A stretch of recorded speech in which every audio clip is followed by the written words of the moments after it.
it's Chance from Bear Arms, and today we have another H&K 22 video. That seems to be the most popular video we've ever uploaded, and I've been on a waiting list for this one for quite a while and finally got it. And this thing doesn't cost a whole lot of money, sub $500, but I threw a whole bunch of expensive crap on it and it costs a lot more now. Go over a few of the things it's got on here. We put a folding stock on here. Still trying to get used to that. And we're able to do that with this piece that we got from Custom Smith Manufacturing. It does not, the original one does not come with the rail. It's a pretty neat piece, pretty easy to change out, just this one pin right here. I had a mag pull sling, probably not going to use that for the video. Put a crimson trace red dot on here, nothing fancy. The rail doesn't come with the gun, got that from hkparts.net. It's kind of pricey, but it's the only one that's made to fit the H&K 22. And then I had a Warden Surefire laying around, so threw that on here too. But overall, really looking forward to shooting this gun. I just took it out of the box and put all this junk on here.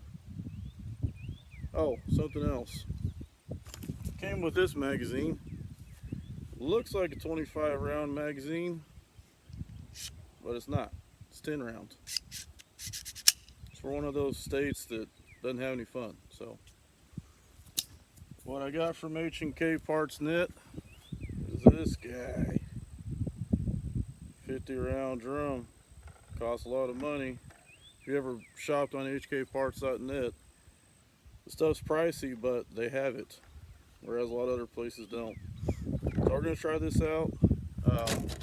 I am going to use that 10 round magazine that I just threw. Gotta go find it. Just to kind of sight the gun in, get it started, and then we're going to have some fun with it. Alright, here we go. 10 rounds loaded up. And man, I feel sorry for you if you live in one of those states that limits their magazine size. That's just, well, let's see what we can do with it.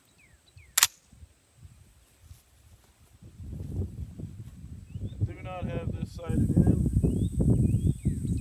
so I'm not 100% sure what's going to happen here.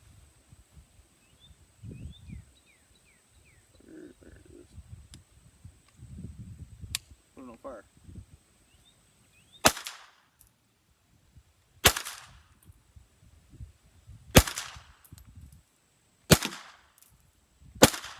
I can hit the bucket.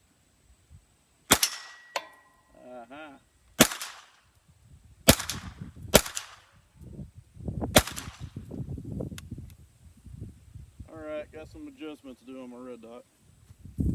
Well folks, I've been shooting a little bit off camera trying to get this red dot sighted in. This isn't the right red dot for the gun. The iron sights that came with this are accurate though, so I'm just going to be shooting off of those. Do some more research and find the right red dot, maybe take this riser out.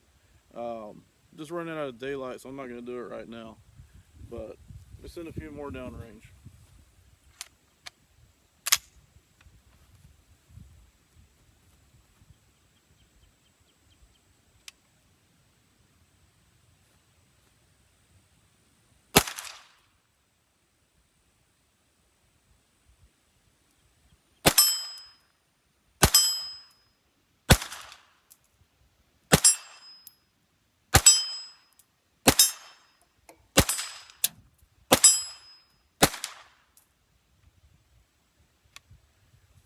Yeah, iron sights are the way to go on this thing. Let's load up that 50 round drum before I run out of daylight here. Alright, so I didn't get 50 in here. I missed a couple spots. But there's some trial and error on loading this. It is pretty easy to load, but I got too ahead of myself, so I'm gonna dump what's in here and reload it again. In case you were wondering, yes, it does look cool with the drum on there. But like I said, I missed a few spots, so there's going to be some intermittent not firing. And next time I load this, I'm going to try to get all of the slots on here.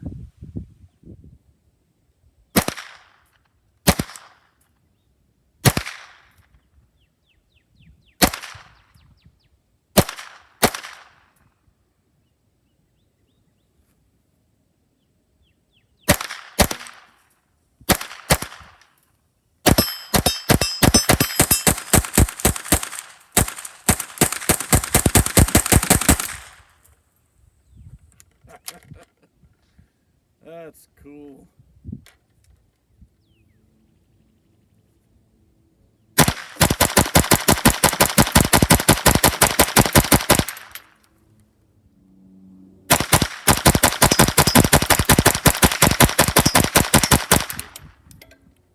Woo!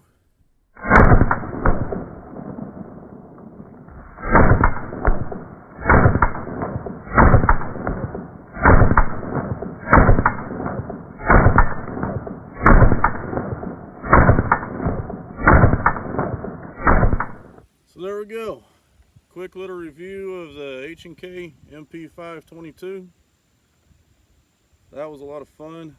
I'll probably be doing more reviews like this rather than doing them on tabletop. That stuff's kind of boring. No one wants to hear me talk, and you just want to see the shooting. And I completely agree. This gun is really cool. I don't regret putting all this expensive stuff on there. I am going to figure out which red dot to use on this thing. If you have a suggestion, that'd be great. But I'm going to take this home and clean it. That last mag dump, there was a couple interruptions, and yeah, 22 ammo is just dirty, and that's what I can see right here, just in the breech. So I'll get this cleaned up. You're definitely going to see this in another video, unless it sells. Who knows? But probably be keeping this one around for a while. Thanks for watching.